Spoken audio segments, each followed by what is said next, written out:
Hello, it's Monday the 9th of October 2017. Welcome to the Purple Army podcast, in association with Goldstone Wealth Management. This is episode number 101, and I am Ross McGregor. In this week's show we'll chat about the comments sent in to us by you, the listeners. First off though, we will chat about the weekend's games. Something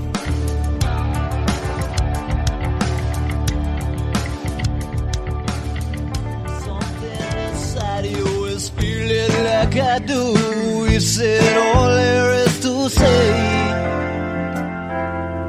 Baby, break down. Go ahead, give it to me. Break down, honey, take me through the night. Can you see? Break down, it's alright. This week, I was going to start singing that song, just the two of us, because it's just myself and Graham Thompson. How are you, Graham? I'm doing fine, thanks, Ross. And listen, you don't need to stop singing just on my account. Carry on. I know it's a bit of a romantic ditty, but I don't fancy it. To be honest. Maybe not tonight then. Okay. Obviously, just the recording schedules kind of clashing, whether it be Jennifer and Stephen, who's probably still snoring in his bed right enough. But so you've got the two of us tonight on the podcast discussing, because we didn't do one last week.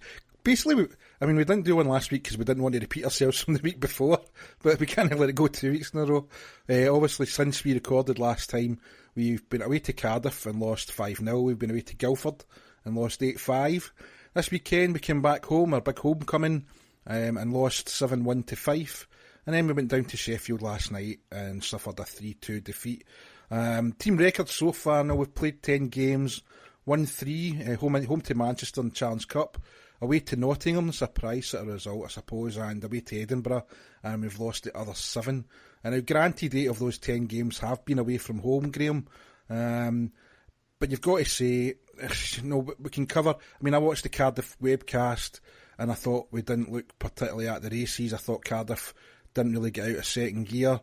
Watched the Guildford highlights. Yeah, Brooksy scored a hat-trick in like a minute or something. It's ridiculous. But right up to then, we just didn't look like we were at the races. Big homecoming against Fife Saturday night, and I think it's certainly our heaviest defeat at home in terms of margin of 6 goals. There was a few. I think there's only one game we played. Christine Loney pointed it out because I didn't have time to check it. It was an 8-0 away defeat to Nottingham, which is our biggest defeat. But this is very close to it, and it's not so much even the scores bad enough, but the manner in which that game on Saturday night was played, it left a lot of people kind of fed up, didn't it? Where'd you start with this? If you want to cover basically the last 2 weekends in summary, it's not been a good 2 weeks, has it, for us at all? New coach, new imports, jury's out on pretty much everybody. There's a lot of expectation. I think the expectations are reasonably well managed from the point of view that, I think everybody realises that with a new coach who's pretty inexperienced, to say the least, from a coaching point of view, not from a playing point of view, then I think people will forgive a lot. But again, there's losses, and as you said earlier, there's a manner in which you lose. And yeah, Cardiff, I watched that webcast as well. That was very disappointing how it went, especially when you look at some of the results that are coming in from Cardiff. That's not a big blue tent. They are vulnerable in Cardiff, as they proved against the Storm the other week, and as they proved again this past weekend. So they're vulnerable there. The teams are going to take points there. The fact that we got pretty much dominated was a shame. Guildford are a good team. They are, both the newcomers are here to play and here to give a good showing of themselves, and Guildford obviously... They've both beaten us. Well, exactly, but they've beaten other tems as well. Guildford got a good away game against Fife last night after Fife destroyed us. So, these guys, I'm having a little bit of, I don't like to call it fun, but, I'm looking at the Patton Conference as kind of Division 2 and we're Division 3, and we'll see how that pans out as the season goes. Unfortunately, the league table seems to be, kind of backing me up on that at this moment in time. But anyway, yeah, we're vulnerable to any team at this moment in time, regardless of which conference that they're in. We'll obviously talk about the Fife game in a bit more detail, but certainly the one glimmer of hope I would suggest is the fact that although I didn't watch the webcast, I hear and I've since seen the highlights. I think our performance against Sheffield last night showed a bit more grit and determination.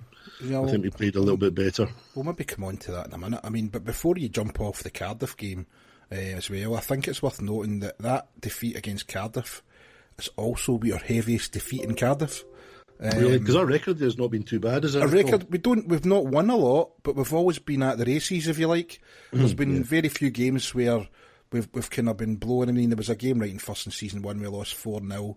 There's been a 5-1 in 2012, but generally speaking, they've been 1 and 2 goal games, and we've nicked a few in overtime, and we've competed most of the games. That's maybe the most important thing. We have been competing. That game and last Saturday, we were just awful. I don't know why. I don't know. As you said, you can sum up probably. I think we'll take the Sheffield game out, but the 3 games, Cardiff, Guildford and Fife, you could probably sum them all up the same as just awful. And I don't know the reason. Have you got thoughts on, is it that there's been so many late additions that they're basically still in a training camp mode where they're still getting to know each other and still learning each other and the lines haven't settled? And if that's the case, surely that's a damning indictment of and we know it's John Tripp that keeps saying it's his choice to delay the recruitment. But when you look at the league table just now, and we're third bottom, I think. Yeah, third bottom with 4 points. The 2 teams below us, we've played 7 games. The 2 teams below us, Dundee at the bottom, have played 4 and get 2 points, and Edinburgh have played 2 and get 2 points. They only need to win 1 game and we're bottom of the league, really. And they've got 5 and 3 games in hand. That's not. And I think if you're starting, the danger of the game that they're playing in terms of recruitment, if you get off to a really bad start, it's hard to change that mentality around, isn't it? It is. I mean, you asked me what I thought the reasons were, and the reasons are a mixture of things. I mean, the one thing I would say, the late recruitment, I think, has been a massive problem. We're still short-benched even now, although Hemelainen's come in. We're still, and I think some people are maybe forgetting this, we're still 1 signing short, which hopefully is some kind of authoritative stay-at-home D-man. And, we're now into getting towards the middle of October, so that's ridiculous. But anyway, we'll come back to that. So I think the late signings have had a part to play in it. But look how late some of Fife's signings were. Yeah, true. That's true. And myself and others gave him grief over it. But I tell you something, that's a pretty well-knit team, according to what we saw on Saturday night. I don't think they're a great team, and I think maybe Sunday's result against Guildford maybe helped prove that. But we made them look great, and I think, and in fairness, they did play very, very well. Very good goalie. Is it Bloodoff? He had a great game, obviously, with 4 goals. So, I mean, they've got very, very good players. But for us to be completely outclassed in the second and the third period, and you can argue that a lot of things didn't go in our favour. We essentially scored 2 own goals with deflections off skates. 2 short-handed goals, when you're at home, just ridiculous. But, it could be, you could put it down as being one of these games where anything that could go wrong did, effectively. And that's going to happen. The fact that it was at home in front of a sellout crowd against Fife, obviously it's going to have a bit more impact. But again, off the back of a previous weekend that was extremely disappointing and the team really, really underperformed, then yeah, there's no doubt there's concerns. Coming back to the reasons, I think late signings, I genuinely, and I'm not going to single anybody out here, I genuinely think some of our new imports have come into this without a true appreciation of what this league is like. Yeah, somebody else said that to me on Saturday night as well, actually. Genuinely, I hadn't really thought about that too much until Saturday night. But looking at kind of body language of some of the players and just the lack of drive, shall we say, I thought you've come into this really having no idea what this league is like for whatever reason. And again, we've talked about it before. We don't need to go into it just now, but I can seem to remember having a conversation towards the early part of last season when we were talking about a similar kind of issue, and we were talking about what are players actually told when they join this club. Do they go through some kind of, I don't know, initiation, that's probably the wrong word, but, are they given some kind of education in terms of what this league is and North American style and all that sort of stuff? I don't know. I think it's a mixture of different things. I mean, for me, I wouldn't really fault the Brits. I think the Brits are playing well. I think Brooksy's trying to make something happen. For me, he's our best player. Well, he's a top scorer. So, yeah. But on top of all that, I generally, in terms of Saturday night, he was really the only import who was really, really trying to make something happen, and even he was having an off night. So, when that's happening, it's not going to happen for you. And Nye, I'm fine with Nye. There's no doubt he's a good goalie. Apparently had a very good game last night as well. But, if he is just going to be constantly under attack, then you're going to fall to some heavy scores, just like we did on Saturday. Now, I never heard, this is before I forget, did you hear John Tripp's interview after the game? He did too. I've seen both. I've seen the video one. Did MD ask him why he took Nye out and put him back in again? Did MD ask that question? No. I think I've only just seen people guessing on that. Right. Because I'd like to have known why. I don't know. It could have been an equipment issue. It could have been a confidence pep talk thing. I mean, but it would have been nice to know, because it was a bit strange when Russell came in. I thought that was Russell in for the night myself, but obviously it wasn't. And I think that, he's Tripp's guy, obviously, but I thought the danger would be that, I mean, there was a point where you thought Fife could get into double figures, really.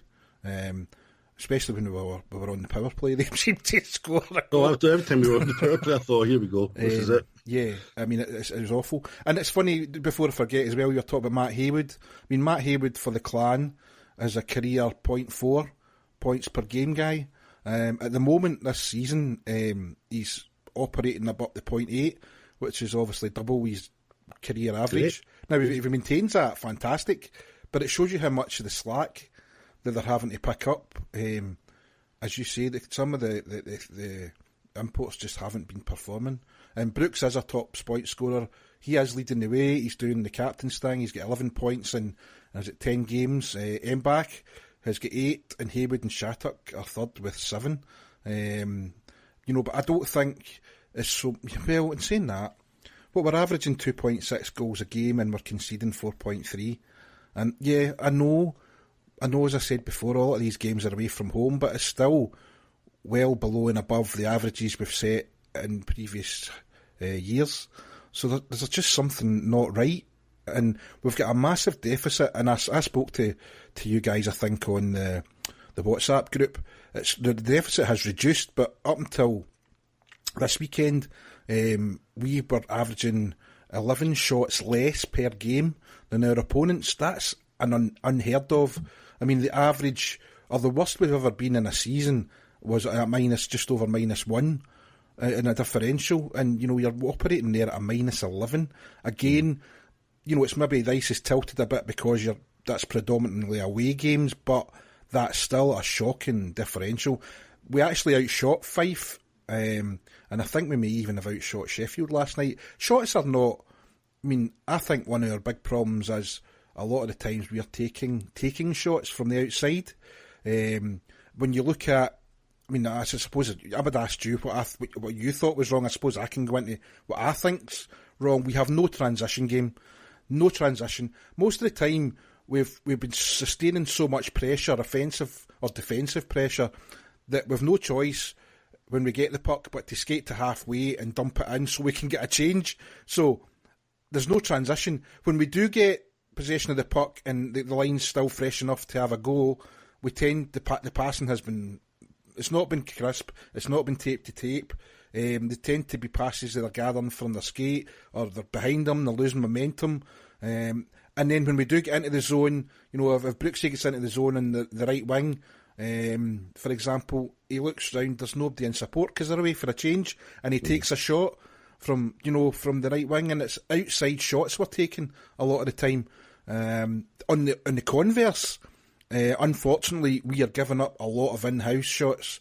We're not keeping the opponents to the outside, so even there's a few times we outshot Fife on Saturday.